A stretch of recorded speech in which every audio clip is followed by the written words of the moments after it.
Topic వచ్చేసరికి స్పందించిన హృదయం మనది కానప్పుడు కష్టాలు మన దగ్గరికి కూడా రావు. వినడానికి చాలా బాగుంది కదా, వింటేనే కష్టాలన్నీ చాలా దూరం అయిపోయినట్లు అనిపిస్తున్నాయి కదండి. స్పందించిన హృదయం మనదైతే ఎక్కువ రియాక్ట్ అవుతాయి, అన్నిటికీ ఎక్కువ రియాక్ట్ అవుతాము, చిన్నవాటిని పెద్ద చేస్తాము, ఎక్కువ ఎగ్జైట్ అవుతూ ఉంటాము. కష్టాలన్నీ మనలాంటి వాళ్ళ దగ్గర రాకుండా వేరే వాళ్ళ దగ్గరికి ఎందుకు వస్తూ ఉంటాయి, అవునా? ఇప్పుడు ఇక్కడ ఏ ఇద్దరు పర్సన్స్ తీసుకున్నా ఒక పర్సన్ ఎక్కువ రియాక్ట్ అవుతారు, ఇంకో పర్సన్ కూల్గానే ఉంటారు. వాళ్ళు ఎందుకు కూల్గా ఉన్నారు, మీరెందుకు ఎక్కువ రియాక్ట్ అవ్వాల్సి వస్తుంది? అండ్ నేను ఈ వీడియోని ఎందుకు చేస్తున్నానంటే, ఇదిగోండి నేను రోజు ఈ మొక్కకి వాటర్ పోస్తాను, చాలా బాగా పెరుగుతుంది మొక్క పెరగడం పావురాలు తినేస్తాయి, మళ్ళీ పెరుగుతుంది, మళ్ళీ పావురాలు తినేస్తాయి. ఈ సొసైటీలో కూడా మనం ఎలా ఎదగాలి?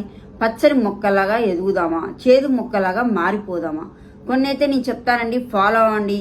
పచ్చని మొక్కలాగా ఎదగాల, చేదు మొక్కలా మారిపోయి ఎదగాల అనేది మీరు డిసైడ్ అవ్వండి. అండ్ స్పందించిన హృదయం మీది కానప్పుడు కష్టాలు మీ దగ్గరికి రావు. ఎలా? ఏం